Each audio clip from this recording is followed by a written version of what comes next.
estar aquí.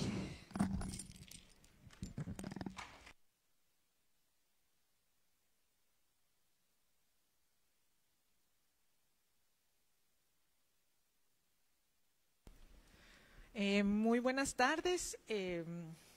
Gracias por acompañarnos el día de hoy. A quienes estuvieron el día de ayer también con nosotros, pues bienvenidos nuevamente. Y hoy voy a hablar acerca del maestro Ángel Ancona, a quien conozco desde hace varios años ya. El maestro Ángel Ancona es un destacado diseñador de iluminación y productor escénico, cuya trayectoria ha dejado una huella imborrable en los escenarios de Iberoamérica, aportando su talento a numerosos proyectos de gran envergadura. Su vasta experiencia abarca el teatro, la ópera y espectáculos de gran formato, colaborando con importantes figuras y compañías como la Fundación Rajatabla y el Teatro Nacional Juvenil de Venezuela, así como el Teatro Nacional de Bogotá. Su trabajo como diseñador de iluminación ha sido fundamental para la Compañía Nacional de Teatro y la Compañía Nacional de Ópera, participando en producciones memorables como Fédora, protagonizada por Plácido Domingo, y La Traviata. Su compromiso con la excelencia lo ha llevado a ocupar puestos clave como subdirector de producción teatral en el Instituto Nacional de Bellas Artes y director técnico y operativo del Festival Cervantino. Ahí fue donde tuve el privilegio de colaborar con él. Y en este último, pues es donde pude apreciar de cerca todo su trabajo, su dedicación, el compromiso que tenía y toda esa gran escuela que fue para muchas y muchos de nosotros durante esos años. El maestro Ancona ha jugado un papel esencial en eventos culturales de gran escala, como el espectáculo de siglo XX al tercer milenio en el Zócalo de la Ciudad de México, que fue un espectáculo maravilloso, con una producción fenomenal, la verdad, y la representación de México como país invitado en honor en las Expos Universales de Aichi, Japón y Shanghái. Asimismo, ha sido asesor en prestigiosos festivales como el Festival Internacional de Teatro de Caracas y el Festival Iberoamericano de Teatro de Bogotá. Hasta noviembre de este año, Ángel Ancona se desempeñó como director del Sistema de Teatros de la Secretaría de Cultura de la Ciudad de México, consolidándose como un referente en la producción y gestión de las artes escénicas. Es para mí un honor contar hoy con el maestro Ángel Ancona con esta masterclass, La Dramaturgia de la Luz. Muchas gracias, Ángel, y bienvenido nuevamente. Gracias, Claudia. Muchas gracias. Gracias por venir, gracias por asistir, gracias por salir de sus casas con este calor, al rayo de este sol inclemente, y llegar a este lugar. Muchachos, un favor, ¿me pueden bajar la luz frontal? Porque yo prefiero ver a la gente. Un poquito más. Ahí está mejor. Gracias. Bueno, vamos a hablar de la luz. Si hay algo difícil que hacer, es hablar de la luz, hablar de algo que en teoría existe pero no existe. Para la luz para todos es algo muy cotidiano, tan cotidiano que al parecer no le damos la importancia que debemos darle, porque es un hecho cotidiano. Cuando abrimos los ojos desde que nacemos, está la luz y vivimos con ella a partir de ahí todo el tiempo, las 24 horas del día, de todos los días de nuestras vidas, está la luz y el contraste que es la oscuridad. Y no alcanzamos a distinguir, o no nos fijamos, o no nos interesa fijarnos en ocasiones, de qué se trata la luz y qué es la luz. ¿Qué pasaría si no tenemos luz? ¿Qué pasaría si fuera todo oscuridad? No habría vida de entrada. La luz nos rige la vida, nos da la vida. Según los griegos, la entrada a la luz es el acceso a la vida, el salir de la luz y llegar a la muerte es la oscuridad. Y creo yo que está muy bien descrito por parte de los griegos esa teoría. Normalmente cuando se da un curso, un taller o una plática de iluminación teatral, normalmente todo el mundo llega con su cuadernito a esperar que se le dicten fórmulas de cómo hacer tal o cual cosa. Normalmente se dice cómo pongo ese reflector y cómo hago un atardecer. No hay un catálogo para definir y decidir cómo hacer eso. Se va experimentando, se va creando y se va haciendo de acuerdo a las necesidades y los equipos que contemos. Partamos de la historia, partamos del significado en sí de lo que es la luz, para poder llegar a una conclusión, como dijera el maestro Osorio hoy por la mañana muy poéticamente, de la poesía de la técnica, que sería la luz. La luz, del latín lux, lucis, es la parte de la radiación electromagnética que puede ser percibida por el ojo humano. En física, el término luz se considera una onda electromagnética oscilante o en movimiento que nos permite ver. Visible señala que específicamente la radiación en el espectro visible. La luz, como todas las radiaciones electromagnéticas, está formada por partículas elementales desprovistas de masa, no tiene masa, denominadas fotones, cuyas propiedades, de acuerdo con la dualidad onda-partícula, explica las características de su comportamiento físico. En ocasiones, la luz oscila en una orientación particular y se le llama luz polarizada, la cual es indistinguible de la no polarizada para el ojo humano. Se trata de una onda esférica. La óptica es la rama de la física que estudia el comportamiento de la luz, sus características y sus diferentes manifestaciones. Es muy complejo todo el tema electromagnético, todo el tema físico acerca de la luz. No nos vamos a meter en esas honduras porque sería pues hacer una carrera sobre el tema. Más bien vamos a tratar de poder visualizar la luz. Vamos a tratar de poder darle forma a nuestros sueños con la luz. En un escenario, podemos no tener nada en este escenario, o quizás solamente esta mesa, y está a oscuras, no tenemos nada. De pronto encendemos una luz, un equipo, un reflector que le dé a la mesa, y la mesa adquiere vida, porque la mesa es materia. Y la luz hace que la materia sea visible. Esa es la característica de la luz. Lo mismo, esa materia puede ser una mesa, puede ser un mueble, o bien puede ser un cuerpo. Y ese cuerpo adquiere una dimensión, adquiere una tridimensionalidad a través de la luz. Por ejemplo, en cabina, ¿están por ahí técnicos de iluminación?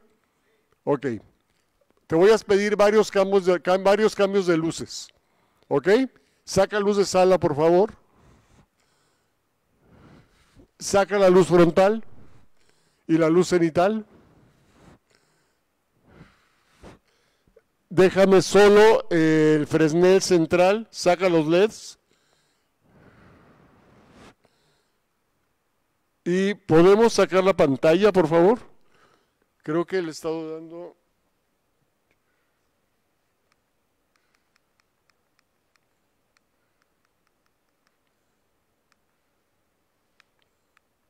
Bueno, algo pasó que lo saqué. Si podemos sacarla, sería ideal.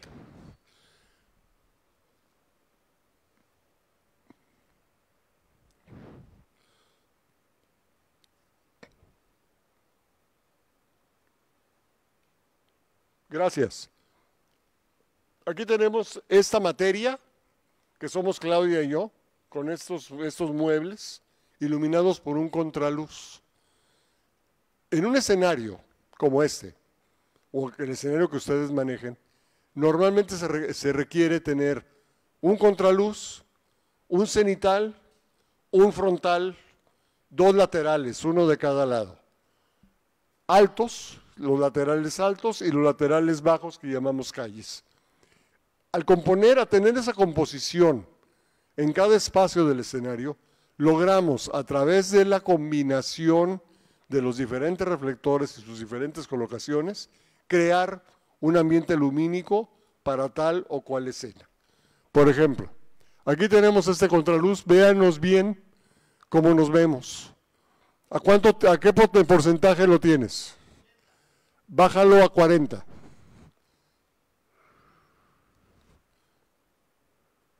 Aquí adquirimos otra magia. Sobre esto, veo que tienes un cenital aquí elipsoidal. Eso suave, ¿a cuánto lo tienes ahí? Velo subiendo a 60. Velo subiendo a full. Y aquí adquirimos otra dimensión, otra forma. Ahora baja este cenital a 50 y pone el contraluz a 80.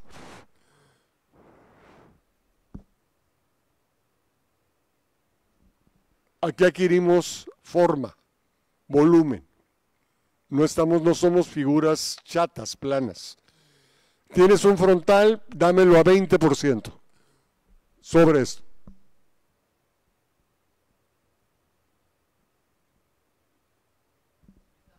Y aquí adquirimos otra dimensión. Estos componentes, frontal, cenital, contraluz, nos hacen crear las atmósferas y que estas atmósferas tengan una tridimensionalidad. Por eso están repartidos de esa manera. Y con esto vamos creando en todo el escenario una serie de figuras lumínicas o figuras de la escenografía o el elemento que tengamos en escena para crear. Con esto lo vamos creando y lo vamos armando a través de todo el espectáculo que estamos haciendo, ya sea teatro, danza, ópera, música, etc. ¿Qué pasa con la luz? ¿Qué pasa con la luz y el espectador? ¿Qué es lo que necesitamos hacer para poder recrear las escenas? Primero que nada, requerimos de un elemento básico y fundamental en nuestras vidas, que es la observación. Más allá de aprender la técnica lumínica, es lo de menos. Lo más importante es la observación del día a día, de lo cotidiano, de la luz que tenemos en nuestras vidas, durante las mañanas, durante el mediodía, durante la propia noche. Claro, en un lugar como Hermosillo, tienen una luz brutal, tienen una luz cegadora completamente y permanentemente. Sin embargo, tiene sus matices. Seguramente la luz invernal debe tener unas sombras más largas que la luz en verano o la luz primaveral. Y eso hace que nosotros podamos reproducir en un escenario las diferentes matices que necesitamos para que el espectador pueda aprenderse, pueda entenderlo. Ahora, ¿qué tipo de espectáculo que estamos creyendo hacer? Puede ser un espectáculo realista, donde todo lo que necesitamos hacer es absolutamente realismo, que la tarde parezca tarde, que la noche parezca noche, que el día parezca día. O llevar esta luz, que es lo que a mí más me gusta y es lo que normalmente hago, a romper con la realidad. Hacer una luz que no tenga nada que ver con la realidad, sino que tenga que ver con un momento dramático, ya sea del texto o de la puesta en escena.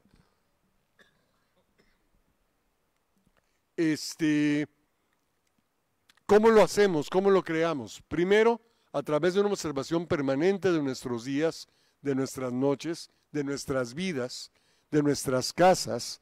¿Cómo iluminamos una casa?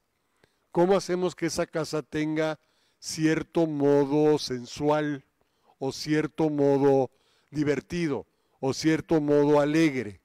A través de la luz, colocando la luz de cierta manera que nos dé este ambiente permanente en nuestro día a día cotidiano. Y eso es fundamental, porque nos hace vivir mejor. La luz puede hacernos vivir mejor en un espacio cotidiano, así como nos puede hacer vivir mejor en un espacio escénico.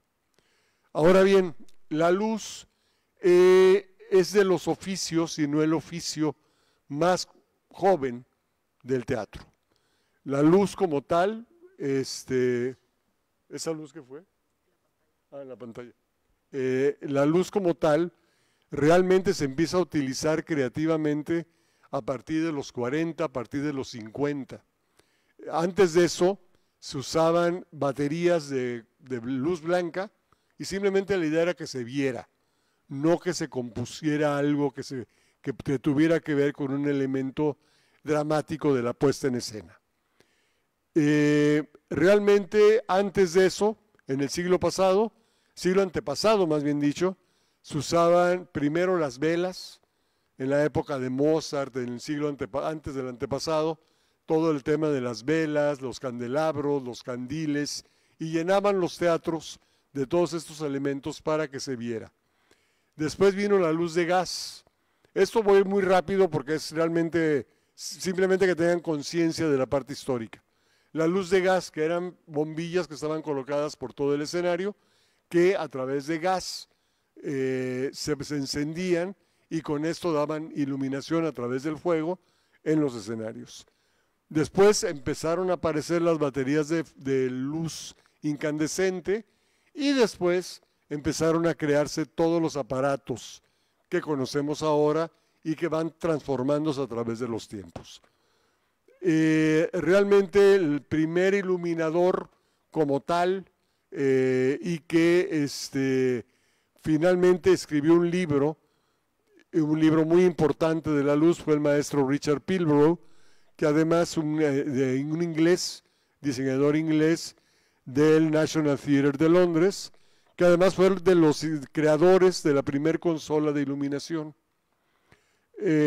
Antes de eso, las consolas de iluminación y todos los equipos de luces eran unas cosas gigantescas, con unas palancas gigantescas, y con esto se controlaba toda la iluminación, y eran plantillas de 10 o 15 técnicos a lo largo de estas consolas, con la cual controlaban la luz. Y de hecho hay una anécdota del maestro Pilbrough, que cuando él iba a estrenar un espectáculo en Broadway, Mi Bella Dama, un musical, y antes de la función se fue a la consola a ver que estuviera todo bien.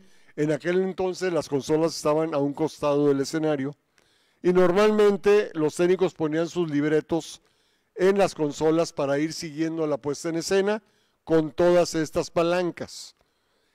Y descubre que no había ningún libreto pegado en la pared. Entonces va con el jefe de iluminación y dice, oye, ¿qué pasa? ¿Dónde están los libretos? Y el jefe de iluminación simplemente voltea y le dice, le queremos demostrar que nosotros también podemos memorizar. En contraparte por la primer consola memorizable, digamos, la primera computadora que él estaba creando y que hasta ahorita seguimos utilizando con una serie diversas de consolas. Claro, eso fue creciendo y creciendo y se fue haciendo toda una industria de la iluminación. En los años 50, 60 fue creciendo mucho y se fueron creando los diseños de iluminación. Antes de eso, pues no hay prácticamente diseño de iluminación como tal en la escena, no solamente en el teatro, sino también en la música y en la danza. Eran luces muy planas que cumplían un solo objetivo, que se viera. Que ese es nuestro primer objetivo profesional, que se vea. ¿Cómo queremos que se vea? Es el segundo objetivo. Primero necesitamos que se vea y después vamos a ver cómo queremos que se vea. Ahí está el tema, ahí está la dramaturgia de la luz. Ahí está donde podemos tener o tenemos que escribir un libreto a la par del libreto dramático con un libreto lumínico que nos va a dictar qué es lo que queremos que se vea en un escenario y cómo queremos que se vea en ese escenario.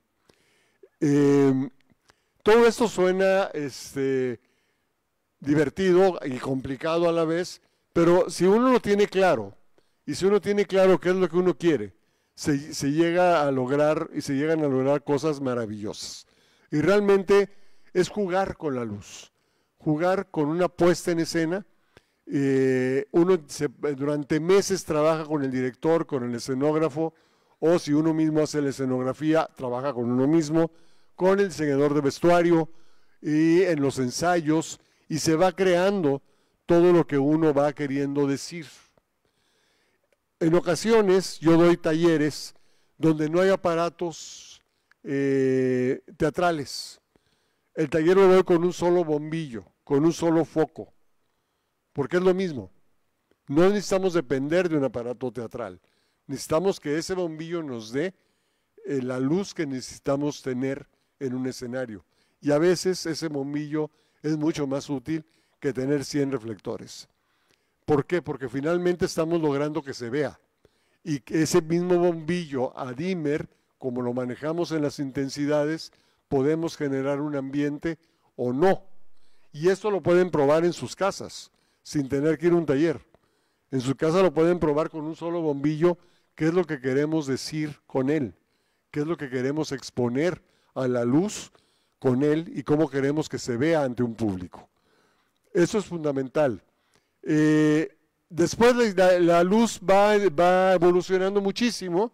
Aparece un señor que se llama Joseph Svoboda, o se llamaba Joseph Svoboda, en Noruega, y crea todo un tema de diseño, de iluminación y de escenografía extraordinario. Si vieron la película Mozart, Amadeus, ahí toda la escenografía, que son grandes escenarios operísticos, y la luz está diseñada por él. Él es el gran padre del diseño de iluminación contemporáneo. En México y en Iberoamérica también tuvimos un padre que es muy similar a Svoboda, de hecho fue alumno de Svoboda, que se llamó y falleció hace 2 años, Alejandro Luna, el gran maestro de la iluminación y la escenografía contemporánea en México y en Iberoamérica.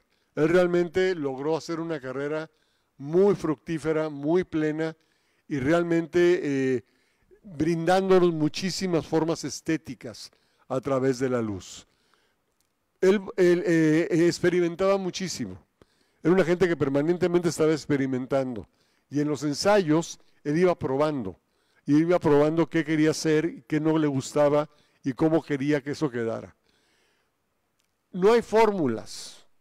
En la luz es tan especial que no hay fórmulas. Simplemente sucede, se ve o no se ve y cómo queremos que se vea. Ahí está todo el tema.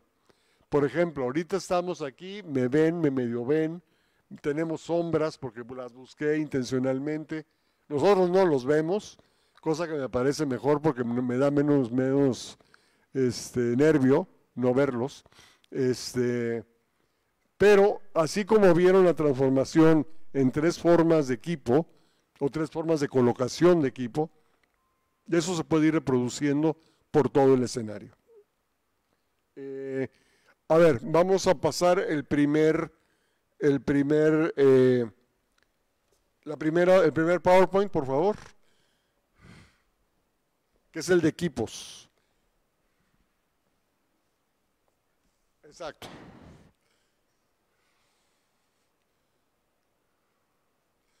Aquí tenemos un aparato que es como este que está aquí en cenital y los que están frontales, que se llama reflector elipsoidal, ERS, llamado malmente, muy malmente, y solamente en México se llama, LICO, y más mal llamado LEECO, con doble E, que en muchas partes aparece así, en fichas técnicas de los teatros, de los mejores teatros de México, aparece así. Y no es cierto, no se llama así en ninguna parte, sino que simplemente cuando llegó este aparato, en los 50, 60, la caja decía LICO, pero era el modelo de una marca que se llamaba Altman y se quedó por siempre que el LICO era el LICO como lo conocíamos en México. Pero llegan los extranjeros y no saben a qué nos referimos con el LICO. Ellos no lo conocen como tal. Se llama reflector elipsoidal ERS. Ya existe en halógeno y ya existe en LED. Porque una de las cosas que estamos viviendo en este momento, gracias al medio ambiente y que es necesario hacer, es cambiar todos nuestros equipos en todos los teatros del mundo a LED. Porque ya las lámparas no se están fabricando por una norma mundial por el medio ambiente. Entonces todo esto se tiene que cambiar. Afortunadamente esta marca, la marca de equipos ETC, diseñó un cabezal que está en la parte trasera del aparato. Ese cabezal, se puede quitar el cabezal, que es el cabezal halógeno, y se pone el cabezal de LED, de manera que no tenemos que tirar el aparato. El propio aparato se convierte en un aparato LED solamente cambiándole el cabezal. Y eso es mucho más económico que comprar todo el aparato. Este es otro tipo de helico o de elipsoidal. Ya ven, está tan acostumbrado y arraigado el nombre que uno mismo lo dice. Europeo, es simplemente un modelo diferente de elipsoidal con las mismas características. En ambos casos, estos reflectores tienen dos lentes planos convexos, que al moverse hacia adelante o hacia atrás, logramos que este reflector se enfoque y sea muy obvio y claro el enfoque de ese reflector, o se difumine y sea muy suave la luz. Tiene esas características y tiene, en algunos casos, como en algunos países como en España, le llaman los cortadoras, porque este aparato puede cortar, hacer cuadros, rectángulos, etcétera, de acuerdo a lo que se requiera. Este es un aparato Fresnel, que también aquí tenemos. A ver, aquí tiene, este es Fresnel, ¿cierto? El contraluz, ¿qué es? ¿Eso es par? A ver, ponme un Fresnel, veo que tienes varios. Ese es un Fresnel. Ahí déjalo. Este aparato lo que tiene es que tiene una luz difusa, muy amplia. Y hay además de diferentes grados, que pueden ser de 6 grados, 8 pulgadas, 6 pulgadas, 10 pulgadas, para poder abarcar de acuerdo al área que necesitamos iluminar.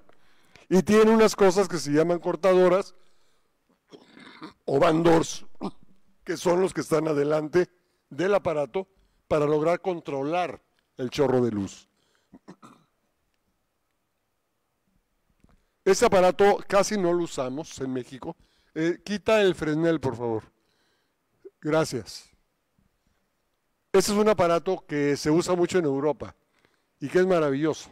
Se llama PC, plano convexo, por el lente que usa, un lente plano convexo. Y tiene dos posibilidades.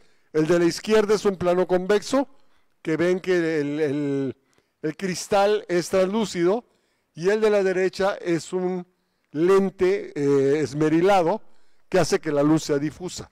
Y también tiene unas perillas y que movemos el lente para adelante o para atrás, y de acuerdo a eso nos va a dar un grado de luz más amplio o más cerrado.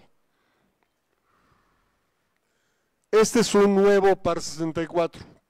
Digo nuevo porque ahorita les cuento la historia del Par 64. Este aparato, que es ahora de ETC, de la marca ETC, tiene 4 lentes, very narrow, narrow, medium y wide, que al intercambiar los lentes frontales hace que tenga esas diferentes características, de más cerrado a más amplio, de acuerdo a cada lente que le pongamos. Y es el Par 64, que usa una lámpara halógena, y ya hay también el LED, que ahorita se los muestro. Este es un Par 64 normal, con una lámpara normal de Par 64. A ver, el que tienes aquí atrás, ¿de cuál es? No lo alcanzo a ver, perdón. Es el ETC, es un ETC. No tienes un Par 64 a la lata, ¿verdad? Ok. Pero bueno, no importa. Este aparato se inventa a raíz de las primeras giras de los Beatles, cuando la industria musical descubre que para los conciertos en los estadios tenían que llevar cualquier cantidad de equipo, cientos de reflectores. Si se iban a poner a llevar Fresneles y elipsoidales, eso iba a ser incosteable por el peso, por la carga, porque son equipos muy delicados que se rompen fácilmente, y decidieron diseñar un aparato que fuera una lata con una lámpara de coche, que eso es originalmente el Par 64.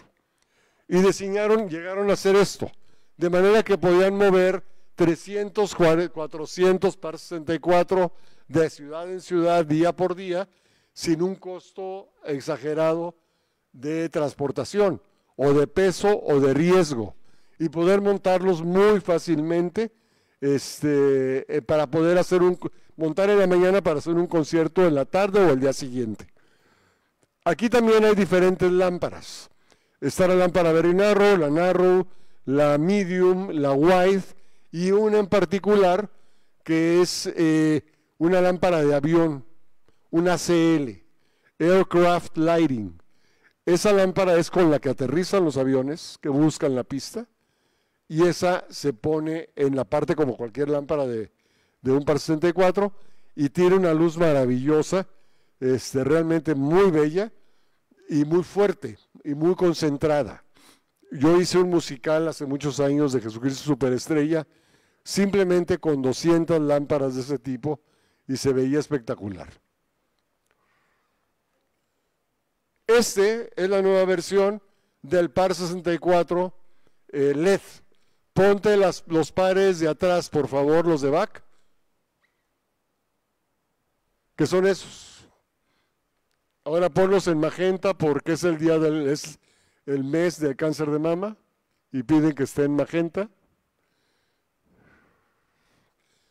Yo francamente detesto este aparato, porque primero ves los foquitos y luego ves el escenario. Ahora, nuestra misión no es que se vea el foquito, nuestra misión no es que se vea el reflector, nuestra misión es que se vea lo que está abajo del reflector, que se vea la persona, las personas, los muebles, la escenografía, etc. Para eso diseñamos la luz. Y estos aparatos lo que hacen es descubrir la fuente de luz que a nadie le interesa verla, francamente. Les interesa en los conciertos porque tiran mucho humo y para crear atmósferas y en ocasiones para distraer de lo mal que baila el cantante y que cobra mucho, ¿no? Pero realmente la fuente de luz a nadie le interesa verla. Sin embargo, tenemos que adaptarnos a ellos. A ver, ya me hice bolas. Algo hice mal. ¿Me lo puedes volver a poner, por favor?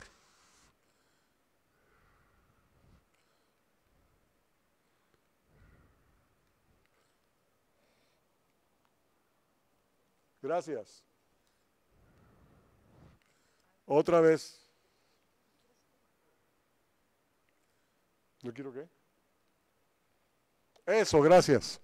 Ahora, es necesario, es muy necesario, es fundamental cambiar a este tipo de luminarias.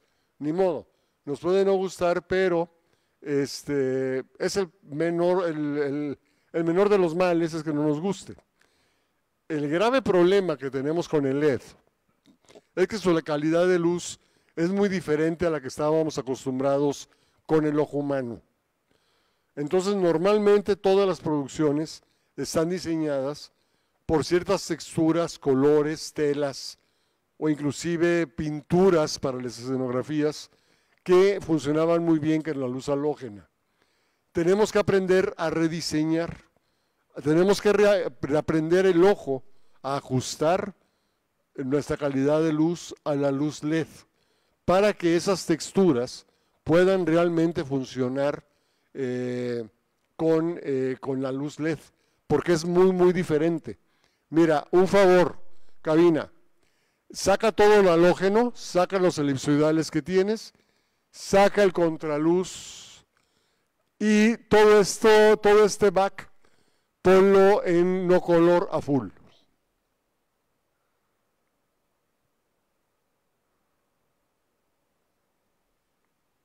Si se fijan, es una luz muy, muy violenta, es una luz muy dura, demasiado blanca. ¿Puedes ponerme los laterales LED que tienes aquí, por favor? Ponlo en blanco. Es muy violento, no tiene poesía, no tiene drama. La luz es brutal y es muy difícil texturizar con esta calidad de luz. Entonces es donde tenemos que reaprender con el ojo a poder matizar, porque la iluminación lo que hacemos con ella es matizar los diferentes ambientes, matizar la poética de un texto, matizar el movimiento escénico que marcó el director y con esos matices darle volumen al espacio. Y al darle volumen al espacio es donde logramos crear una dramaturgia de la luz junto con la dramaturgia del dramaturgo, del director y de los actores. Y eso es finalmente lo que queremos lograr como finalidad en un escenario y con la luz. Saca los frontales que nos están matando. Gracias. Vuelve a poner el color magenta en la parte de atrás, por favor.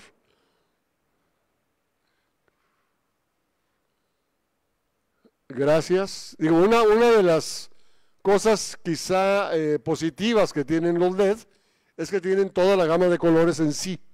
Ya no necesitamos usar las micas, o en ocasiones se les llama gelatinas, para cambiar de color. Y sí, tiene con la variedad de colores, tiene cualquier calidad de cosas buenas, pero el grave problema que tenemos es su calidad de luz y cómo combinar todos los materiales que usamos en el escenario con esa calidad de luz. Este es un reflector móvil spot. Se llama spot porque concentra la luz. Si ven su boca, ahí concentra la luz y hace lo que un elipsoidal puede hacer, pero en movimiento. Yo normalmente no uso los móviles como tales, como móviles, sino los uso como luz convencional fija, y lo que hago es que se mueva sin que se note. O sea, se mueve en oscuro y aparece en otra parte y ahí se prende, ahí se enciende, como si fuera un reflector que está colocado en ese lugar para esa área.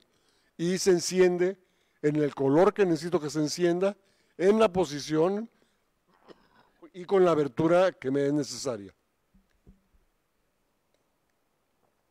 Este es también un móvil, pero es wash. Si se fijan en su boca, tiene el mismo cristal esmerilado de un Fresnel y hace que eso haga lo mismo que un Fresnel, que se abra, que sea abierto y que nos abarque una gran área del escenario. Igual yo lo uso normalmente sin que se note el movimiento, sino simplemente lo muevo en la oscuridad, lo muevo a oscuras para que aparezca en otro lugar, pero sin el movimiento.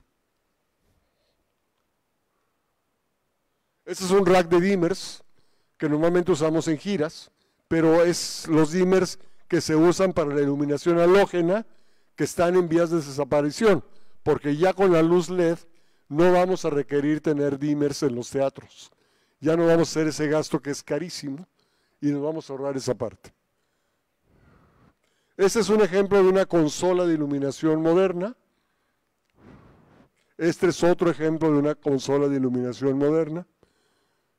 Este es un mall face, le llamamos, que es para hacer cortinas de luz o para iluminar grandes áreas. Se usa mucho en conciertos o dependiendo. Yo lo acabo de usar en la ópera Turandot y me funcionó maravillosamente. Depende cómo lo quieras usar y para qué lo quieras usar. No hay una regla particular de cómo usar los aparatos. Eso depende mucho del gusto y del sentido de lo que uno quiere hacer. Vamos con el siguiente archivo, por favor. Sí, ahora sí. Gracias.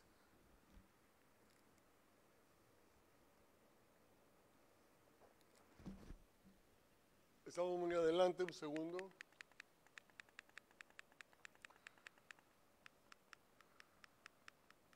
Podemos ir al principio, algo pasa aquí que lo tengo. Ahí está.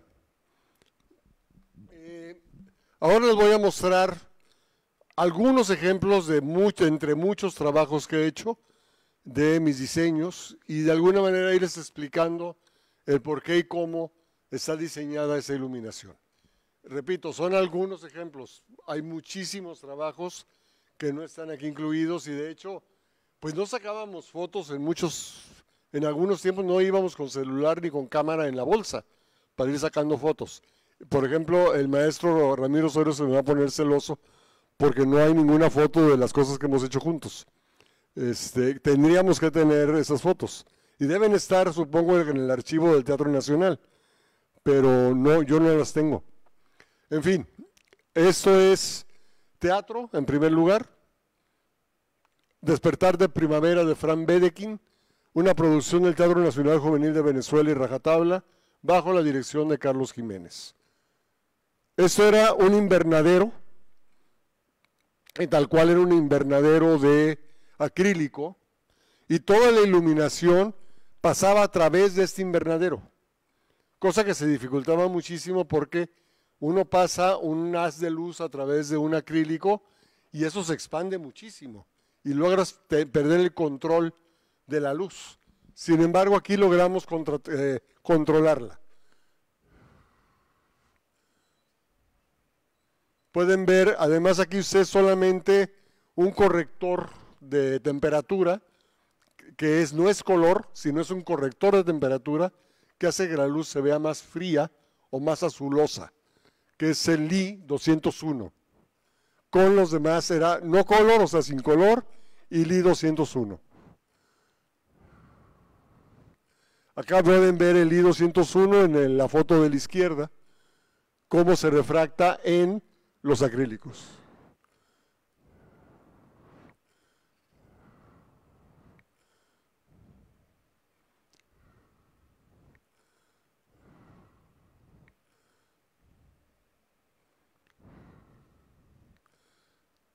El Campo, de Griselda Gambaro, Taller Nacional de Teatro, Rajatabla, dirección Carlos Jiménez.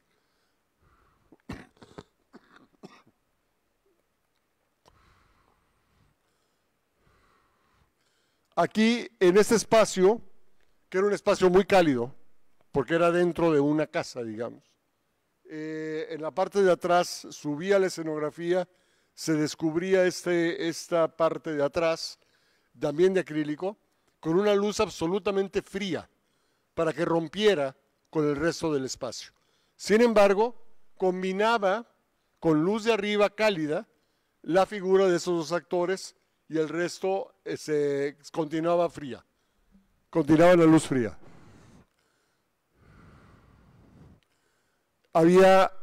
Utilicé muchísimo, yo utilizo mucho la luz convencional de lámparas, de cualquier tipo de lámparas, cualquier tipo de luminaria convencional, siempre las integro de alguna manera a las escenografías con las que estoy trabajando.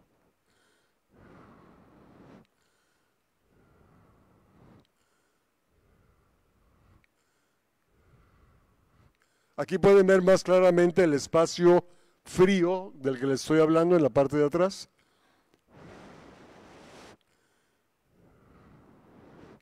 Estos son los bocetos escenográficos.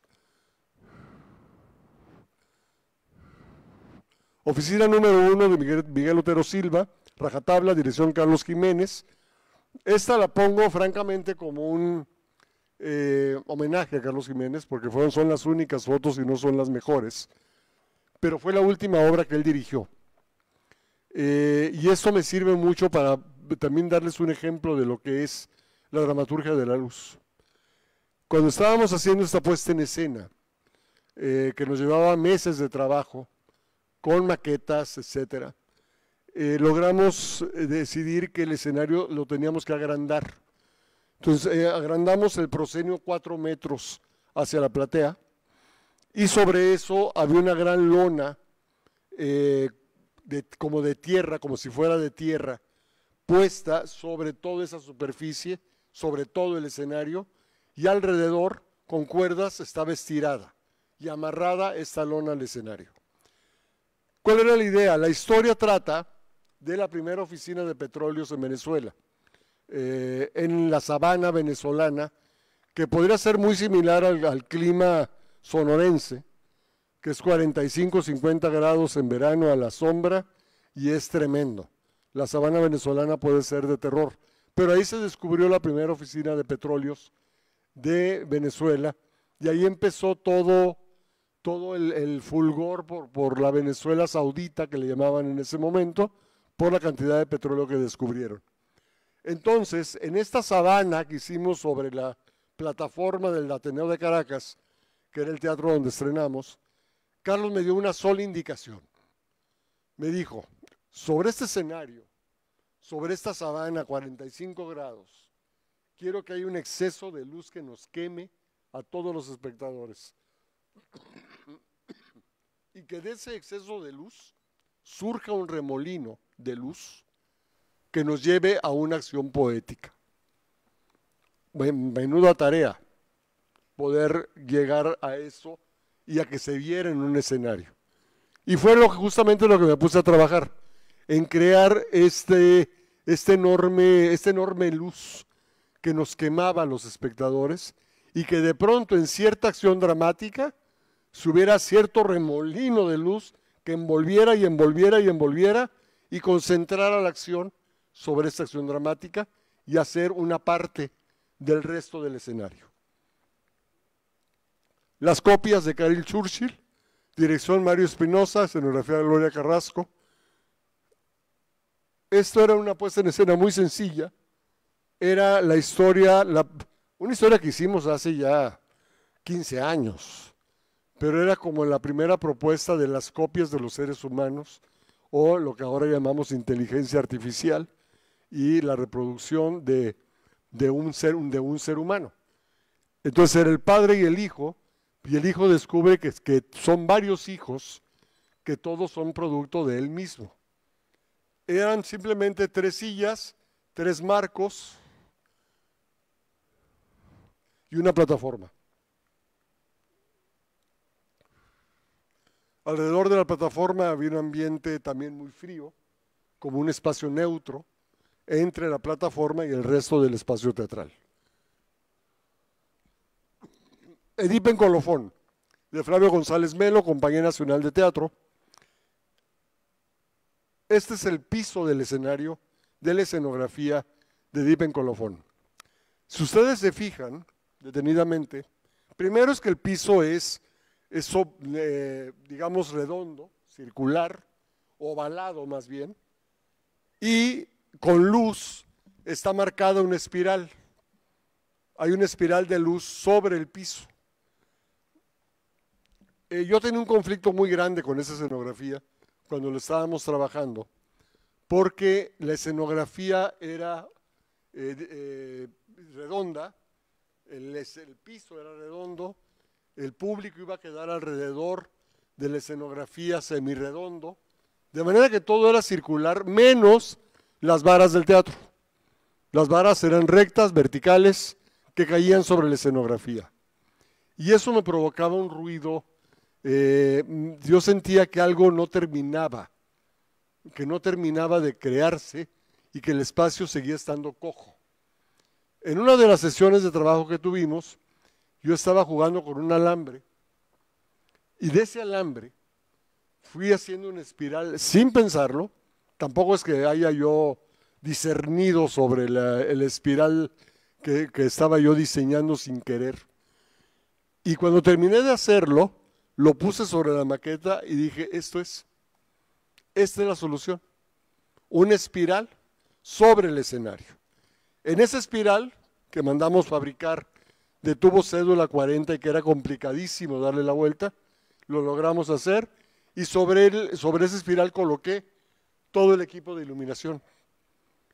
De manera que la escenografía se conjuntaba perfectamente con el techo del escenario. Y había un todo, de abajo hacia arriba, y completaba toda la parte estética. Aquí lo pueden ver a mano izquierda, cómo estaba la escenografía combinada con su techo. Y era un completo de piso hacia arriba. Y podemos ver perfectamente la espiral de luz, cómo se proyectaba en el piso. De esa manera, lográbamos tener una dramaturgia conjunta de la luz en todos los sentidos, porque toda la parte estética tenía que ver, todo estaba conjugado, tanto la dirección como el movimiento actoral, como el diseño escenográfico, como el diseño lumínico. Y el diseño lumínico no solamente como luz, sino como geometría lumínica.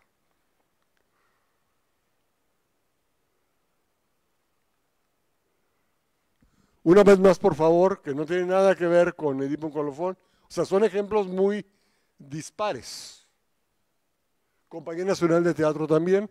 Aquí utilicé simplemente una instalación de focos alegórica, sin mayor tema conceptual, sino simplemente una instalación de focos que le daba una identidad al escenario. Esto es muy importante. Creo que hay dos términos muy serios en los cuales debemos profundizar mucho y pensar mucho como profesionales de las artes escénicas. Concepto e identidad. En todo lo que hacemos en las artes escénicas es infinitamente necesario tener un concepto. ¿Por qué y para qué? Esto, si nosotros tenemos claro este concepto del por qué y para qué, vamos a tener muy clara la identidad de los trabajos que estamos haciendo, ya sea en el diseño, ya sea en la programación, ya sea en la difusión, ya sea en cualquier área de las artes escénicas, tanto en el escenario como afuera del escenario en la gestión cultural. El concepto es fundamental y la identidad que surge de ese concepto es lo que nos va a dar una personalidad.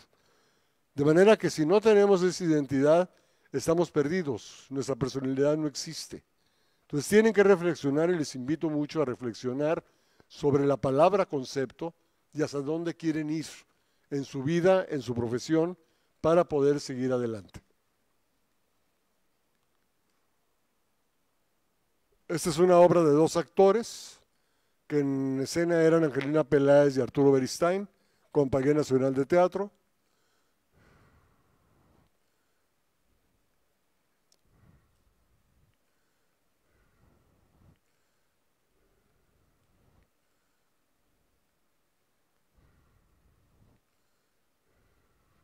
Esta es una esbóboda. Esta es una lámpara diseñada por Joseph Esbóboda, que la particularidad que tiene es que es una cortina de luz perfecta. Y nos da esta cortina de luz que puse diagonal en este caso para iluminar a Angelina Peláez en un columpio. Y dar una imagen muy bella, simplemente eso. Piloman. Dirección de Mario Espinosa, escenografía de Gloria Carrasco, en un espacio a 3 frentes. Aquí volví a usar el elemento, como lo ven en la parte de atrás, de una cabina de luz fría, combinada con la luz cálida del resto del espacio. Yo veo el color no como color, sino como temperatura. Los colores cálidos que parten de todos los rojos, de todos los ocres, son colores que por sí nos dan una calidez. La luz fría, que es la luz tanto de los LEDs como la luz fría azul y de toda la gama de azules, y las lámparas HMI, que son fantásticas, que son las lámparas favoritas en lo personal, nos dan esta calidad de luz fría. Aquí es muy pertinente que yo les hable de las diferentes escuelas de luz, la escuela europea y la escuela americana básicamente, y la escuela europea está regida por la escuela alemana de luz, que es el uso prácticamente siempre y en todas sus puestas en escena de lámparas HMI, lámparas de luz fría muy potentes que dan unas texturas extraordinarias al escenario. Y nos dan esa calidad de luz fría como la que tengo y usé en la parte de atrás de esta puesta en escena. Otra particularidad que usé en esta puesta en escena es que hice corredores de luz. Estábamos a 3 frentes, de este lado y acá. Entonces en el escenario hice diferentes cuadros de afuera hacia adentro para ir cerrando y terminar en un solo centro, con reflectores elipsoidales, obviamente. Todo el escenario abierto. Si se fijan, alrededor está el cuadro exterior de luz a una intensidad muy baja y el cuadro central a una intensidad muy fuerte.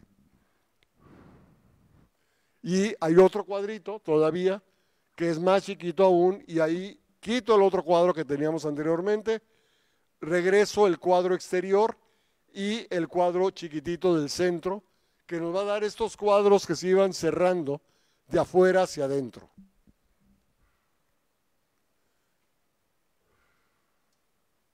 Esto tratando de hacer con esbóvedas, pero estos serán Bill Par 64 con un filtro corrector Li 201 para hacer esta cortina de luz. Este es un momento de un efecto que sí lo usé como color, en este caso, pero lo usé 2 segundos, o sea, era un balazo, se ponía rojo y salía el rojo.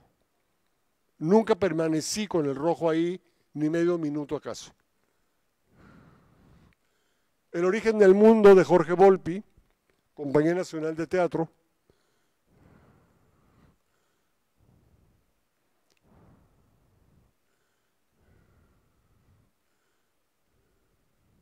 Que no tiene nada de lo conceptual que hemos estado hablando en otros trabajos, simplemente tiene momentos muy divertidos, porque era una tragicomedia muy divertida, y momentos como el de Mano Izquierda, que aquí el actor, ¿cómo se llama? David Evia, estaba extraordinariamente divertido. Forjadores de Imperio, de Boris Vian. Teatro El Granero.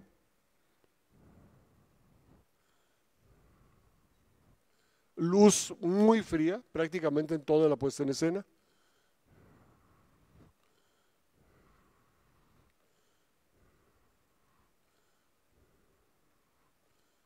Después del ensayo de Ingmar Bergman,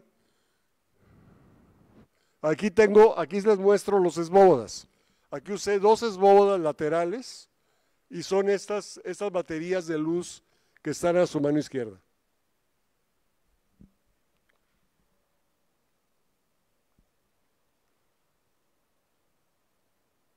Esto es Manizales, en un teatro en el Festival de Manizales, un teatro muy chiquitito, que logramos adaptarnos ahí.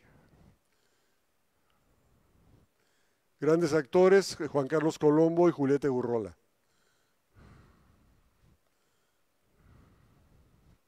El Maracanazo. Esta es una puesta en escena de último grado, de graduación, de los alumnos del CUT, del Centro Universitario de Teatro. En esta ocasión fue una obra de Ernesto Anaya, que en paz descanse, que falleció el año pasado, un dramaturgo muy joven que por desgracia falleció, y el único elemento escénico era esta rueda de truz que subía y bajaba y se ponía en diferentes posiciones, y en la parte de atrás estaban los músicos, porque era una comedia musical. Esto en el Teatro Juan Ruiz de Alarcón.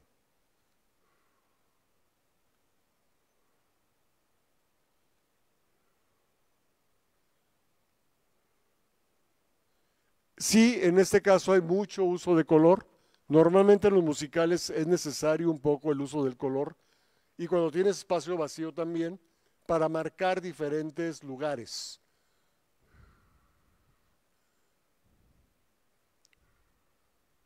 Claro, usé mucho el muro del fondo para proyección de las diferentes escenas.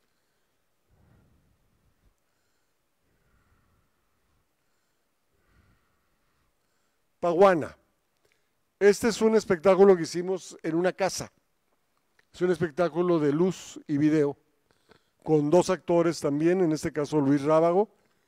Y si se fijan, todas las texturas que están en la parte de arriba es video. Y es en una fachada de una casa. Todo el color que ven es video.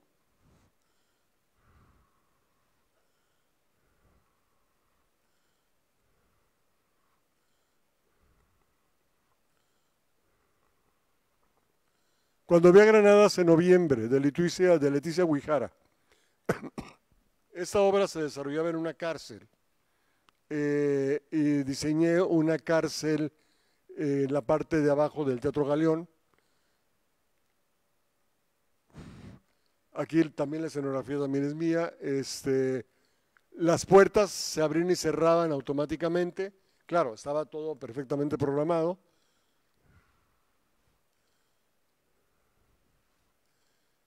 En la iluminación tenemos un juguetito que se llama gobo, que a mí no me encanta usarlos, pero a la gente le gusta mucho usarlos, que se ponen los reflectores elipsoidales, son unas láminas con dibujos, y ese dibujo está niquelado en la parte del metal, y con la luz concentrada logramos hacer efectos de luz.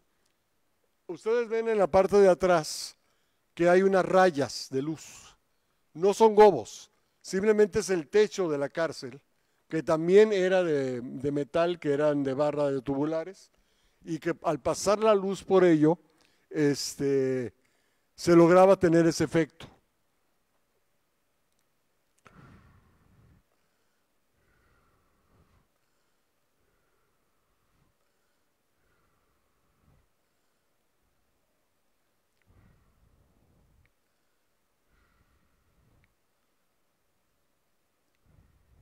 En ocasiones nos toca mucho dirigir a los directores. Perdón, maestro Osorio, y a los directores que haya. Pero en ocasiones les tenemos que decir, a ver, no lo pongas allá, ponlo aquí, porque aquí tengo este cue de luz que hace que le dé una textura, que le dé algo al personaje o a los personajes, como es este caso. Una luna para los malnacidos. Este es un ejemplo también de cómo inspirarte para llegar a una obra lumínica. Esta fotografía lo dice todo para mí. Una rama. Era una rama que estaba sobre el escenario, y esta obra transcurre, es una pieza del dramaturgo Eugene O'Neill, que como sabrán, Eugene O'Neill no es precisamente algo light, sino que es muy denso, y esta obra se lleva a cabo durante una noche, del atardecer al amanecer. Por eso es una luna para los malnacidos. Entonces, ¿qué hice con esta rama? Porque esta rama para mí era muy importante. Porque tenía una serie de reflectores elipsoidales alrededor de esta rama que hacía que la luna fuera proyectándose y fuera cambiando de posición de acuerdo a la obra. Y durante toda la obra, esa luna nos dio el atardecer al amanecer, de cómo fue moviéndose durante toda la puesta en escena. Y ahorita van a ver esos ejemplos.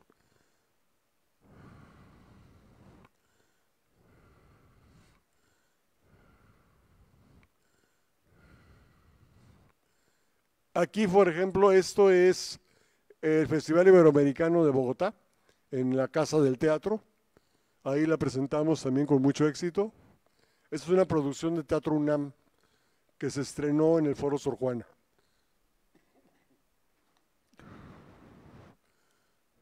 De esta parte a esta parte, bueno, aquí no sé cómo se regresa esto, pero bueno, este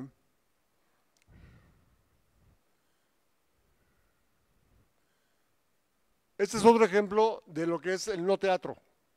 Esto no es una puesta en escena teatral, es una lectura, pero una lectura muy especial en la Feria del Libro de Guadalajara, en donde se le rindió un homenaje a la gran escritora premio Nobel Herta Müller, la cual está sentada en esta banca de mano derecha. Ella leía sus textos en alemán, y Arturo Ríos, que estaba en el otro lado del escenario, decía esos mismos textos en castellano. Y a la vez proyectábamos los textos en el fondo, en la parte de atrás. Pero es un ejemplo de cómo darle vida poética lumínica a un espacio sin que sea una obra de teatro. Era simplemente una lectura de textos, de novelas de Herta Müller, y ella eligió qué textos quería leer. Entonces esto le daba todo un drama a la escena y era fantástico. Aquí ya, por ejemplo, Arturo Ríos está en la banca, Herta Müller se paró y ahí iba diciendo los textos que estaban sobre esa proyección. Yo no sé qué hacer conmigo. Esa es otra producción de otro grupo que se estaba graduando del Centro Universitario de Teatro. Era una comedia musical de música pop dirigida por Hugo Arrevillaga. Son alumnos del cuarto año de actuación de la escuela del Centro Universitario de Teatro.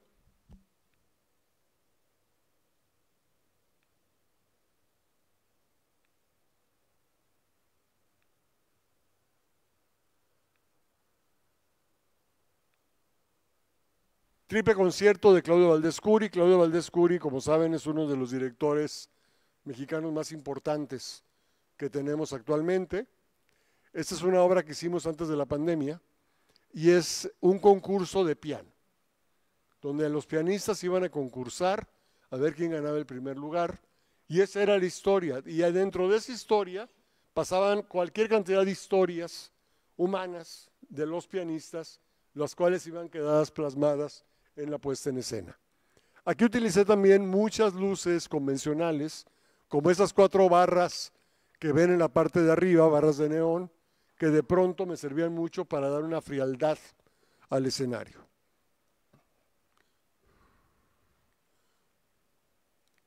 Utilicé también un candil y utilicé una lámpara colgante para darle un ambiente simplemente al piano y al actor de esta escena, sin que se iluminara el resto del escenario.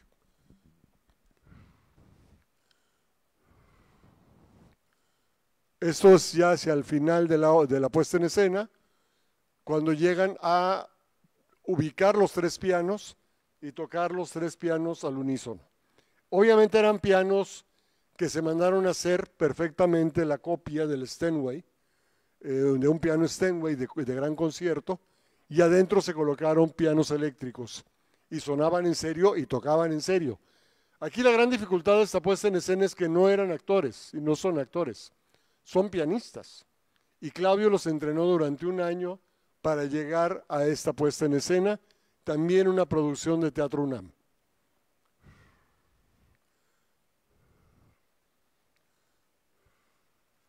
Gente, del grupo El Galpao de Brasil, que acabamos de hacer el año pasado, con dirección de Paulo André, Rafael Bacelar, y otra compañía, otro año, que se titulan de último año de Centro Universitario de Teatro. Esto es mucho lo que se está usando en el teatro brasileño contemporáneo, que es el teatro performático. Rompe con todas las reglas escénicas y es el performance teatral.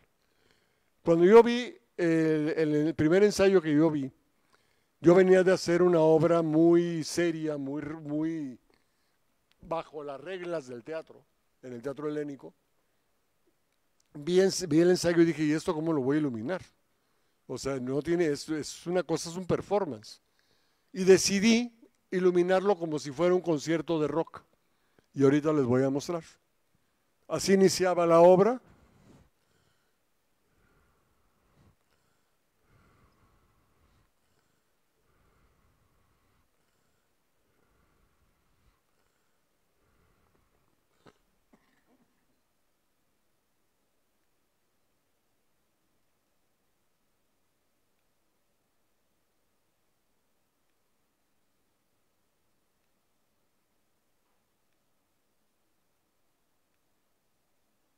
Algodón de azúcar. Esta obra que hicimos a principios del año pasado y que seguimos presentando, vamos por la 4ª temporada, estrenamos el 15 de enero del próximo año en el Juan Ruiz de Alarcón. Ha sido una de las obras con más éxito que yo he hecho en mi vida. Libreto y dirección de Gabriela Ochoa. Y nos ganamos todos los premios. Yo gané los premios a la mejor iluminación por esta obra el año pasado.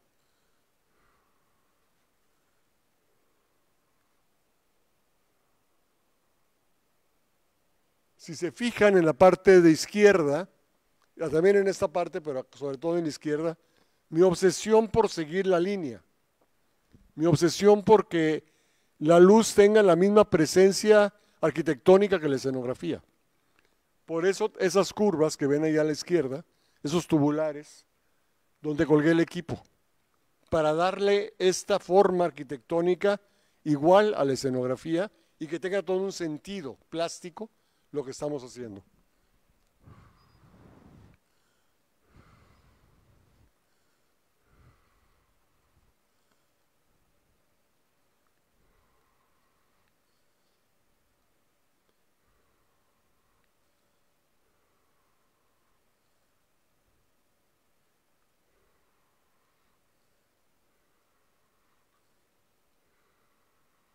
Consentimiento de Enrique Singer, dirección de Enrique Singer, una obra muy correcta, muy correcta, muy correcta.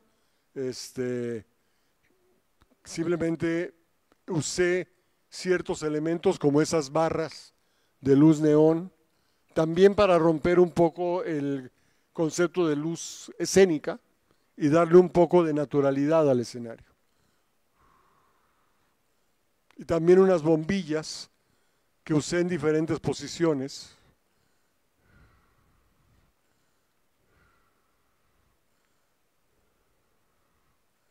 Ópera.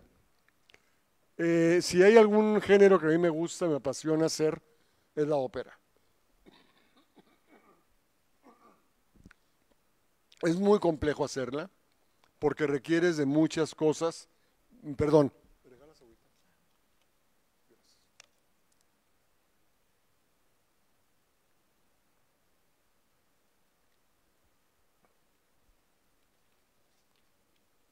Esta obra es una obra con un texto de un autor venezolano que se hizo en honor a Mozart.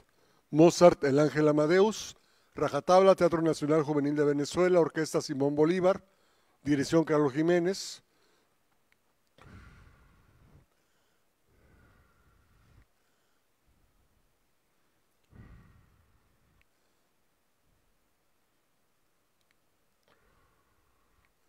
Simplemente el contraste de una escenografía semiclásica con un vestuario clásico, una música clásica y una puesta de luz absolutamente rockera, digamos, que rompía con toda la barrera clásica del resto de la puesta en escena. Ayolante. Esta ópera del Gilbert O'Sullivan, Gilbert and Sullivan, es una ópera realmente que rompe con todo. Para empezar, es una obra de temática gay, fuerte en todo sentido, y diseñamos un espacio que no fuera nada convencional. El público iba sobre el escenario en el Teatro de las Artes, del Centro Nacional de las Artes, y eran gradas en ambos lados, y el centro del escenario era una especie de pasarela, como en las de moda, y ahorita la van a notar más.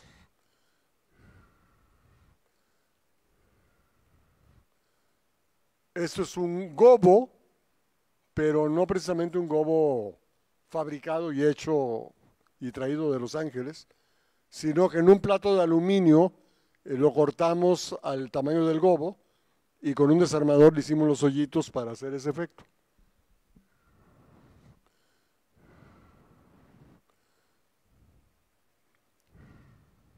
Como ven, el diseño de luz está compuesto como si fuera una pasarela. Si ven la parte de arriba son 4 cortinas que dan sobre el espacio escénico en esta pasarela.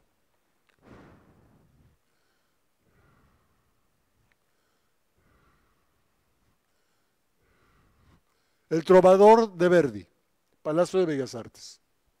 Es una de las óperas más complejas que existen. El uso de las plataformas del Palacio de Bellas Artes era muy complejo.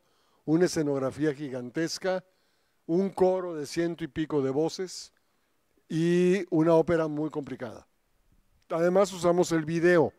La parte que está, lo que ven atrás sobre el ciclorama es una retroproyección de video.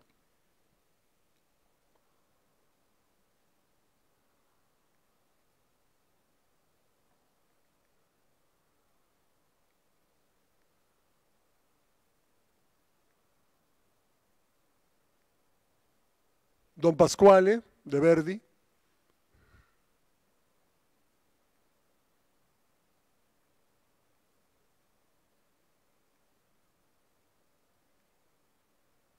Únicamente la verdad.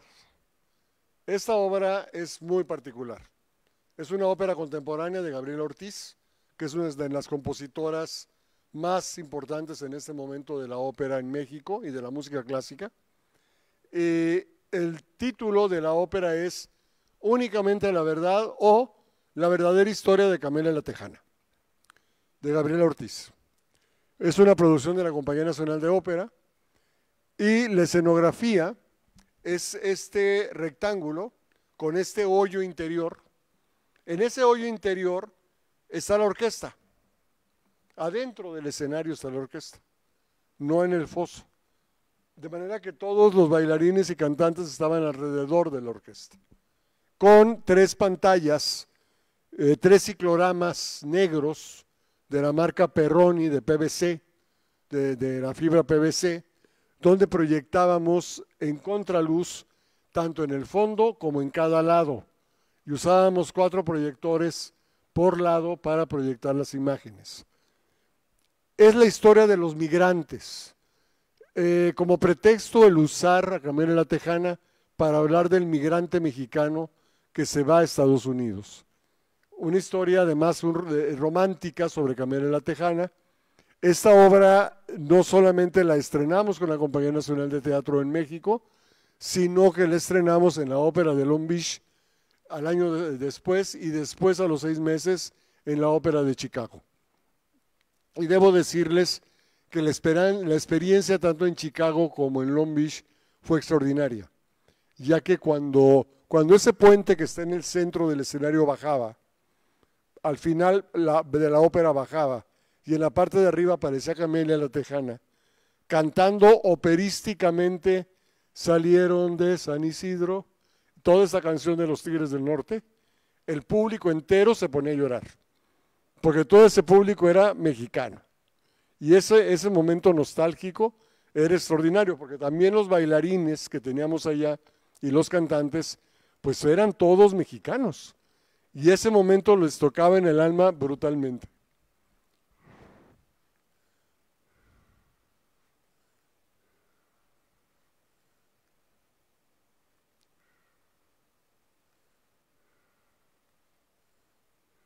Ese es el momento que me refería, que bajaba el puente y bajaba Camila la Tejana. El vencedor vencido de Federico Ibarra, dirección de Hernán del Riego, Palacio de Bellas Artes. Esta ópera la acabo de hacer en abril de este año y es muy particular, y les cuento por qué, y tiene que ver totalmente con lo que sería la dramaturgia, con lo que sería realmente el compromiso del diseño de una puesta en escena. Cuando nos llaman a Hernán del Riego y a mí a hacer esta producción, primero es la historia de Hernán Cortés y Moctezuma. Cuando Hernán Cortés se lleva a Moctezuma a Honduras, y en Honduras Moctezuma y los indígenas se sublevan y matan a Hernán Cortés. Esa es la historia oculta supuestamente de la verdadera historia o de la que nos han contado. Esto Federico Ibarra se puso a investigar e hizo una ópera al respecto. Entonces cuando nos llega este libreto dices, a ver, no me interesa diseñar una pirámide, diseñar unos taparrabos, unos penachos, ¿qué vamos a hacer? Porque no queremos además contribuir a todo el tema del colonialismo y todos estos temas que están tan en la mano en este momento, sobre el colonialismo, sobre la conquista, etcétera, etcétera, etcétera. Entonces decidimos hacer algo totalmente contemporáneo, que no tuviera nada que ver con los vestuarios de entonces, con las pirámides de entonces, con todo el concepto de lo que entendemos como la conquista de México, con Hernán Cortés y como Moctezuma. ¿Qué poner escenográficamente? Aquí hay un tema muy importante que tenemos que tocar, porque en la escenografía moderna o contemporánea, supuestamente el término escenografía ya no existe.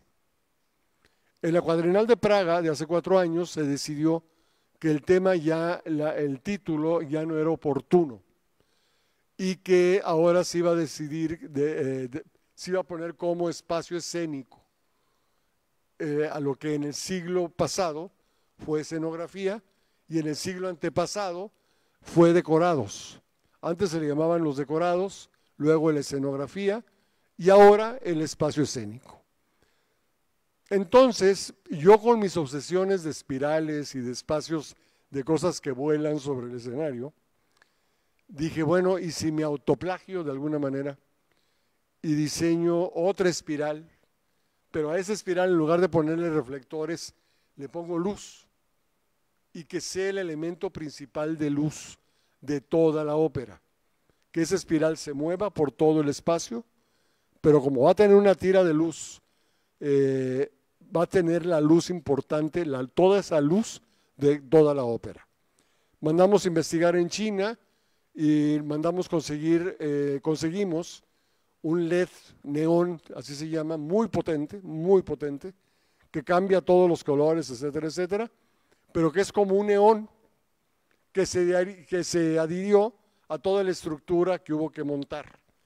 Para esto se tuvo que hacer una estructura de 12 metros por 12 metros para sobre esa estructura pegar la espiral y sobre la espiral física la espiral lumínica. De manera que usé todo el espacio aéreo del escenario de Palacio de Bellas Artes para hacer eso. Y aquí la van a ver.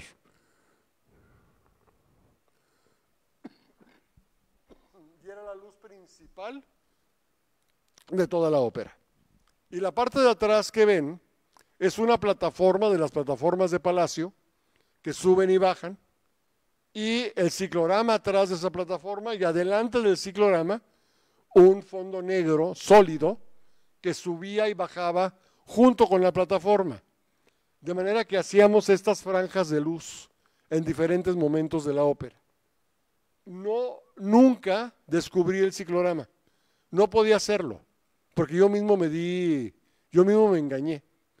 Aquí hubo cosas que no pude hacer, como descubrir el ciclorama o usar la luz de arriba, porque si usaba la luz de arriba, descubría la trampa.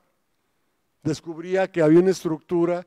De hecho, ahí se logran ver ciertos tiros de la cual cuelga la estructura. Además de eso, diseñé unas bandas metálicas como de aeropuerto que cruzaban el escenario y los cantantes simplemente se paraban y la banda los llevaba a cierto punto del escenario, se cruzaban, se entrelazaban, salían, volvían a entrar, pero todo era en estas bandas elásticas de aeropuerto. Como ven, aquí está el coro, toda la luz es lateral. No podía usar luz de arriba porque descubría el efecto de la espiral. Cambiaba de colores.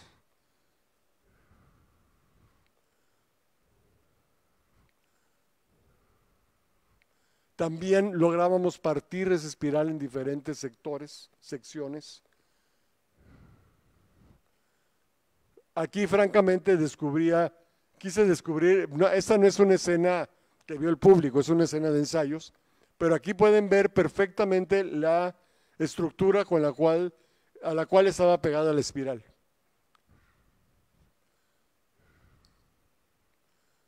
Y tan propositiva era la ópera que Moctezuma era el güerito que está ahí al centro. O sea, Moctezuma era rubio.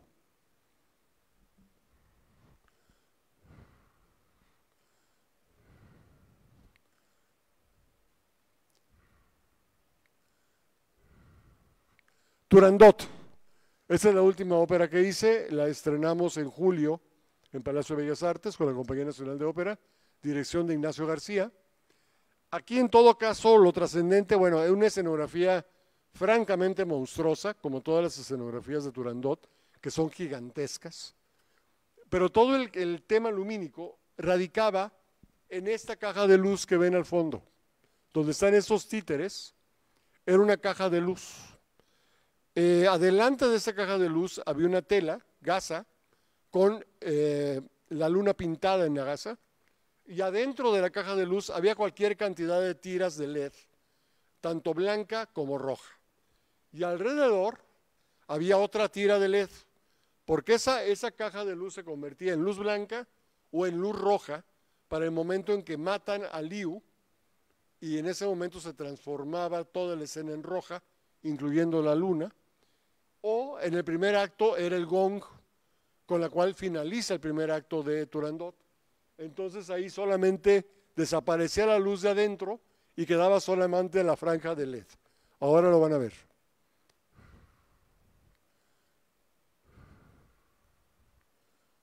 Ahí lo ven, es el gong que se está acomodando en la parte central. Aquí está el gong.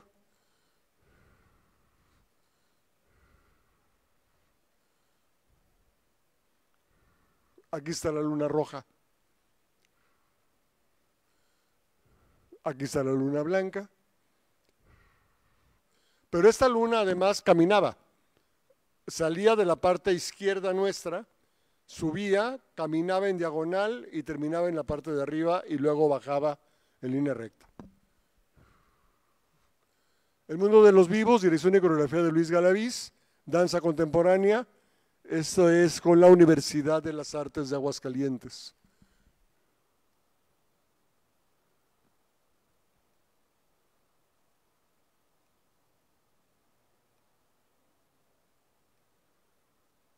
La tarde que vivió poesía tampoco es un espectáculo teatral ni operístico, simplemente creo que es una anécdota personal muy importante. Fue el homenaje que se le hizo en México al gran poeta Premio Cervantes, Juan Gelman. Juan, para empezar, era mi casero, entonces particularmente me empeñé, era muy amigo mío, en hacerle un gran homenaje. Y además la viuda decidió que no quería Palacio de Bellas Artes y quería hacerlo en el Teatro de la Ciudad de México. Y ahí lo hicimos. Y una de las anécdotas que me dijo Mara, la viuda de Juan, es que cuando volvieron a Chile, a Santiago de Chile, cuando se instaura de nuevo la democracia, con helicópteros hicieron llover poesía sobre el Palacio de la Moneda. Entonces, dice, lo único que Juan hubiera querido es ver llover poesía en México. Entonces mandé a imprimir 500 hojitas o como separadores de libro, de papel de arroz, con poemas de Juan inscritos. Convoqué a mis chicos alumnos del Centro Universitario de Teatro y los puse en las ventanas del Palacio del Teatro de la Ciudad, con micrófonos, a que leyeran poesía mientras tiraban esta poesía, estas franjas a la calle de Donceles. Y así iniciaba el espectáculo, con videos de su vida, la Orquesta Mexicana de Tango, Liliana Felipe, que le hizo un homenaje, Óscar Chávez, que en paz descanse también. Uno de los grandes sueños de Juan es que le compusieran un corrido. Entonces fui con Óscar, que era gran amigo y gran amigo de Juan además, y le pedí que por favor le compusiera un corrido que estrenó esa noche en el Teatro de la Ciudad. Ese es el final con los chicos del Centro Universitario de Teatro y todos los participantes, y como ven el piso lleno de papelitos en los cuales llovió poesía. Esto tiene que ver con la luz, por supuesto que tiene que ver con la luz, porque también se vio de una manera melancólica, de una manera triste pero alegre, y eso tiene que ver con la luz en general. Música, la cantante Martirio española.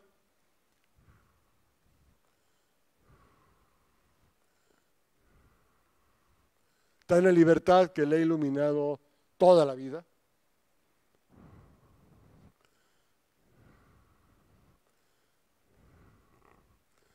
Esto me parece que es el Julio Mario Santo Domingo.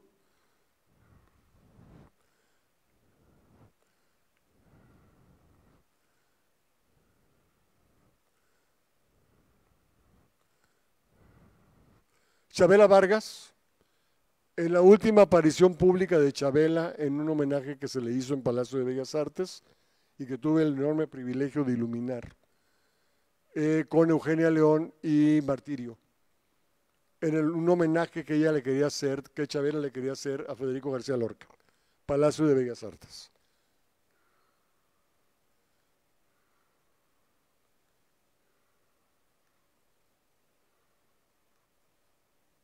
Coro Cardenchado, esto es muy particular. La desesperación que todos tuvimos durante la pandemia, de estar encerrados y no poder ir a ningún lado.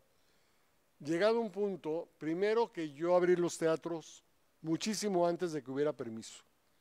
¿Por qué? Porque descubrimos que las compañías necesitaban espacios teatrales para grabar sus obras. Entonces decidí abrir y con todas las reglas para los técnicos, para nosotros mismos y para los artistas, invitar a todas las compañías que quisieran grabar sus espectáculos, que los teatros del sistema de teatros estaban abiertos para que se hiciera. Bueno, eso era diario, hordas de chicos queriendo grabar desde sus celulares a sus cámaras, o sea, fue un fenómeno maravilloso. Pero llegado a un punto, también el público ya quería entrar a ver todo, ¿no? Entonces, corrí el riesgo, bajo regaño, por supuesto, de todo el mundo, de presentar el coro acardenchado. No sé, ustedes están muy cerca del canto cardenche de Durango, que es un canto tradicional y muy hermoso de los campesinos cardenches, que Juan Pablo Villa, este músico joven, se ha encargado de rescatar y formado un coro acardenchado. Entonces le dije, vamos, abramos el teatro, pero ustedes tienen que cantar con cubrebocas. Lo hacemos con cubrebocas. Entonces cantaron con cubrebocas y yo les diseñé un ajedrez de luz para que hubiera una sana distancia. Entonces lográbamos el objetivo.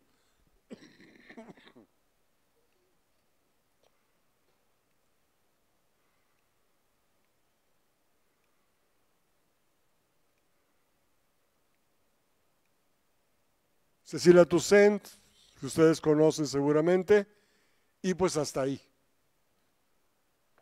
¿Podemos poner luz, por favor? Tanto en la sala como aquí.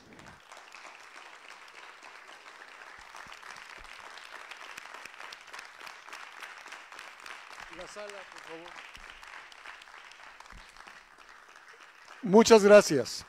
Ahora, todo este trabajo no solamente es un trabajo estético, no solamente es para que se vea bonito, sino para que diga algo. Cada puesta en escena tiene un significado interior, personal, importante, y tiene un trabajo interior personal importante para cada uno de los participantes de esa puesta en escena. Me faltan muchísimos trabajos que no he puesto ahí, pero sería muchísimo más aburrido seguirlo haciendo. Quisiera ahora entrar a una ronda de preguntas y estoy encantadísimo, me encantaría que ustedes me preguntaran y yo encantado de responderles.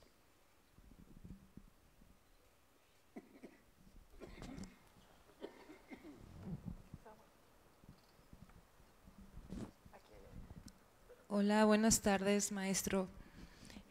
Me llama la atención que en varias de sus puestas el uso del humo. Es una pregunta muy simple. ¿Por qué el uso del humo para algunas puestas en función de la luz? ¿Por qué sí, por qué no? A ver, si te fijas, casi no uso humo. Está en muy pocas puestas en escena el humo y cuando lo utilizo como un efecto, porque eso es el humo. Hubo una época, sobre todo los que iluminamos mucho la música, yo iluminé mucho música, yo fui el primer diseñador de Caifanes, diseñé muchísimo para, bueno, Santa Sabina, todo el rock mexicano pasó por mi luz, de alguna manera, y usábamos muchísimo el humo.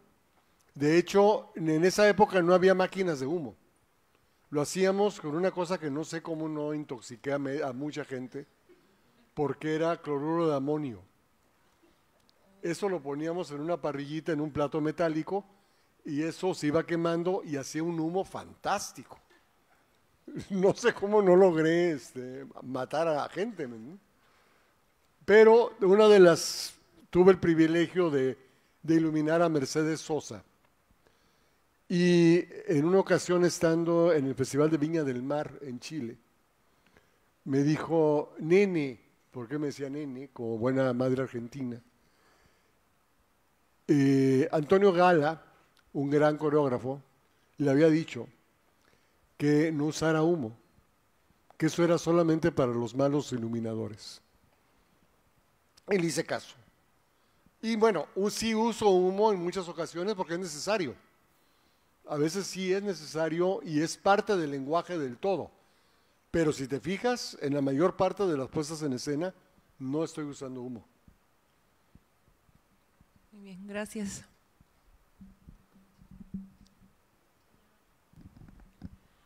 Muchas gracias, maestro, por la masterclass. Tengo dos preguntas. ¿Sigue usted algún proceso específico para su trabajo en cada proyecto? Digamos, primero reunirse con el director, primero leer el texto, o no tiene un proceso. Y la otra pregunta, que es como mucho más específica. Si tenemos un libreto, si tenemos un texto que tiene mucho cambio de tiempo y de espacio, muchas escenas, ¿qué acción deberíamos evitar o al contrario, qué no se nos debería de pasar por alto pues para lograr un buen diseño de iluminación? Mira, primero, el proceso es el proceso de cualquier creativo, de un director, de un escenógrafo, de un actor mismo.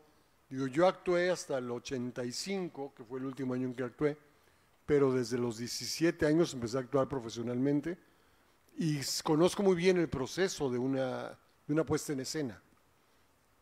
Ese proceso varía. Hay directores que te quieren hablar de la luz luego. Hay directores con lo que yo los persigo para que me hablen de la luz y ellos no están, ellos están en otra historia, en otra búsqueda. Entonces a veces uno hace el trabajo uno solo y a veces lo haces con el director, depende. Lo que es fundamental para mí es ir a los ensayos, porque ahí me doy cuenta de los matices. Ahora, cuando tienes una obra que tiene muchos cambios de luz o muchos cambios de escena, tiene que ser muy radical este cambio de escena, para que realmente se note que hay un cambio o que hay una transición de la escena a la siguiente escena para poder hacerlo. Tratar de no exagerar en estos cambios porque también se vuelve algo muy pesado para la gente, para el público. A veces de tanto movimiento de luz, el público dice, bueno, ya, ¿dónde estoy? No me muevas tanto, déjame observar, déjame ver. Entonces ahí lo que tienen que medir con el director y con todo el grupo es privilegiar los momentos fundamentales. Sabemos que todo lo hecho en un escenario 3 veces, hacer la 4ª vez ya es un error. Ya es caer en lo mismo. Y a la 3ª vez ya está gastado. Y el público no te lo va a creer. Entonces hacer una 4ª vez a veces está de más. Eso no hay una regla. Depende lo que ustedes logren o quieran o busquen como creadores. Buenas noches, maestro Ancona, y aprovecho también para saludar al maestro Osorio, que ayer, muchísimas gracias por su maravillosa exposición de ayer. La diferencia entre una mirada de un fotógrafo que fotografía una película es la misma mirada que un iluminador en teatro, esa es una. Y 2, cuando usted observa su iluminación, usted se mueve en todo el escenario, en todo donde está el público, en diferentes partes para saber exactamente lo que quiere. Y si después de eso cree que logra en el público lo que usted quiere o cada quien ve lo que puede o quiere ver. A ver, primero. La primera era, si me movía por todo el espacio. La primera fue que si es lo mismo tener la mirada de fotógrafo. Es que me quiero imaginar Gabriel Figueroa, por ejemplo, ¿no? Que fotografía y vemos el amanecer o el atardecer, pero había una visión de fotógrafo. Mi pregunta es si es esta la visión de un iluminador. Para mí no.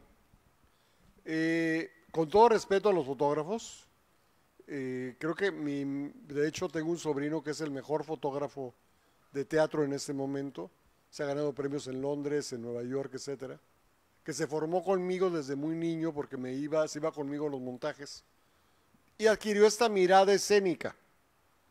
Pero a ver, un fotógrafo a través ya sea de cine o de foto fija, ve a través de un ojo, generalmente.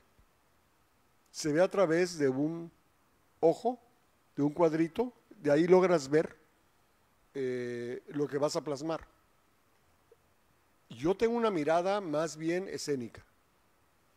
Crecí en la escena, me hice en la escena, desde muy jovencito decidí hacer teatro para vivir del teatro y toda mi vida se ha ido en observar la escena. Mis ejercicios de observación de la luz han sido más de analizar la obra de Rembrandt, por ejemplo, y toda esa luz de Rembrandt, de Van Gogh, que son espectaculares la manera en cómo ellos iluminan sus cuadros. Y el ejercicio de estar viendo las obras, que es algo que les recomiendo permanentemente, todas las obras plásticas, les da un concepto y una visión que no les va a dar nada. Nada más les va a dar algo tan rico como eso. Yo lo veo desde el punto de vista escénico y cómo me va a llegar a mí si yo fuera el espectador, que eso es lo importante. Sí, lo veo de todos los lados posibles de donde está el público. De hecho, hay una anécdota cuando estábamos ensayando Edipo en Colofón. Era un escenario semicircular, entonces yo me movía por todo el escenario y de pronto Arturo Beristain, que le dicen Arturo Distrain, una cosa así porque es un neurótico perdido, para el ensayo. Y le dicen, ¿qué pasó, Arturo? ¿Por qué paras? Es que no puede ser. Yo estoy viendo acá el pueblo griego y Ángela Ancona se me aparece en el pueblo griego. Pues sí, tengo que ver cómo te ves, ¿no? Pero él no podía porque se lo sacaba de concentración. Sí, hay que moverse por todo el espacio.